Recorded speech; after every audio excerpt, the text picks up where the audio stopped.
सोना खरीदने की सोच रहे लोगों के लिए आज बड़ी राहत की खबर है। मंगलवार यानी 26 मई को सोने और चांदी की कीमतों में जबरदस्त गिरावट देखने को मिली।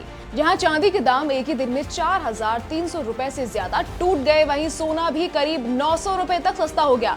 लगातार बढ़ती कीमतों के बीच आज की गिरावट आम लोगों से लेकर निवेशकों तक सबका ध्यान अपनी तरफ खींच रही है। मंगलवार सुबह जैसे ही घरेलू कमोडिटी मार्केट खुला, सोने और चांदी दोनों के दाम नीचे आते नजर आए।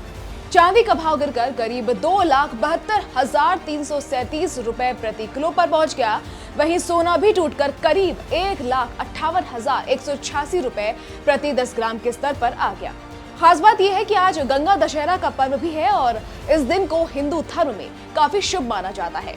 बहुत से लोग इस दिन दान पुण्य करते हैं और कई परिवार सोना चांदी खरीदना या दान करना भी शुभ मानते हैं। ऐसे में कीमतों में आई ये नरमी लोगों के लिए राहत लेकर आई है। हालांकि बाजार के जानकारों का कहना है कि जो लोग निवेश के लिए सोना या चांदी खरीदना चाहते हैं, उन्हें थोड़ा सोच समझकर कदम उठाना चाहिए, क्योंकि अंतर्राष्ट्रीय बाजार में हालात तेजी से बदल रहे हैं और उसका असर सीधे भारत के बाजार पर भी दिखाई दे रहा है। अगर एक दिन पहले यानी सोमवार की बात करें तो तब तस्वीर बिल्कुल अलग थी। सोमवार को सोने और चांदी दोनों में जोरदार तेजी देखने को मिली थी।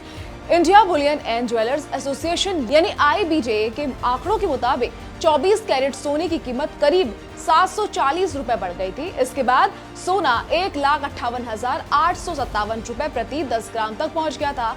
वहीं 22 कैरेट और 18 कैरेट सोने के दाम में भी अच्छी बढ़त दर्ज की गई थी। सिर्फ सोना ही नहीं, चांदी में भी बड़ी तेजी देखने को मिली थी। सोमवार को चांदी का दाम करीब 5,100 रुपए उछल गया था और ये 2,71,000 रुपए प्रति किलो के करीब पहुंच गई थी। यानी एक दिन तेजी और अगले ही दिन बड़ी गिरावट। यही वजह है कि बाजार में उतार चढ़ाव लगातार बना हुआ है। अब सवाल यह है कि आखिर अचानक सोने और चांदी के दाम क्यों गिर गए? दरअसल इसकी सबसे बड़ी वजह अंतर्राष्ट्रीय बाजार और अमेरिका से जुड़े संकेत माने जा रहे हैं।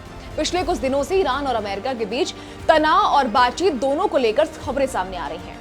सोमवार को ऐसी उम्मीद बनी थी कि दोनों देशों के बीच हालात बेहतर हो सकते हैं। अमेरिकी राष्ट्रपति डोनाल्ड ट्रंप के कुछ बयानों से भी बाजार को पॉजिटिव संकेत मिले थे, लेकिन इसके बाद अमेरिका के सख्त रुख और वैश्विक तनाव की खबरों ने कच्चे तेल की कीमतों को फिर ऊपर पहुंचा दिया। ब्रेंट क्रूड करीब 1% चढ़कर $98 प्रति बैरल के स्तर पर पहुंच गया। इसी बीच डॉलर इंडेक्स भी मजबूत हुआ। जब डॉलर मजबूत होता है तो निवेशक अपना पैसा सोने चांदी से निकालकर डॉलर बेस्ड निवेश में लगाने लगते हैं और यही वजह है कि सोने और चांदी की कीमतों पर दबाव देखने को मिल रहा है। बाजार एक्सपर्ट्स का कहना है कि फिलहाल सोने के दाम एक तय दायरे में घूम रहे हैं। जानकारों के मुताबिक सोने के करीब 1,57,000 रुपए के आसपास सपोर्ट मिल रहा है, यानी अगर कीमतें गिरती हैं तो यहाँ रुक सकती हैं। वहीं 1,60,000 रुपए के आसपास बड़ा रेजिस्टेंस माना जा रहा है। अगर बाजार में तेजी लौटती है तो सोना आगे चलकर 1,63,000 रुपए तक भी जा सकता है। अब बात आम लोगों की करें तो शादी ब्याह का सीजन हो, त्योहार में या फिर निवेश, भारत में सोने और चांदी का हमेशा खास महत्व रहा। ऐसे में जब भी कीमतों में गिरावट आती है, बाजारों में खरीदारी बढ़ने लगती है। ज्वेलर्स का भी मानना है कि अगर अगले कुछ दिनों तक दाम नीचे रहते हैं तो बाजार में अच्छी खरीदारी देखने को मिल सकती है। लेकिन दूसरी तरफ जानकार ये भी कह रहे हैं कि अभी बाजार पूरी तरह स्थिर नहीं है। दुनिया भर में चल रहे तनाव, डॉलर की चाल और कच्चे तेल की कीमतें आने वाले दिनों में सोने चांदी की दिशा तय करेंगी। इसलिए जल्दबाजी में बड़ा निवेश करने से पहले बाजार की चाल समझना जरूरी होगा। फिलहाल गंगा दशहरा के मौके पर सोने और चांदी की कीमतों में आई इस गिरावट ने ग्राहकों को थोड़ी सी राहत जरूर दी है।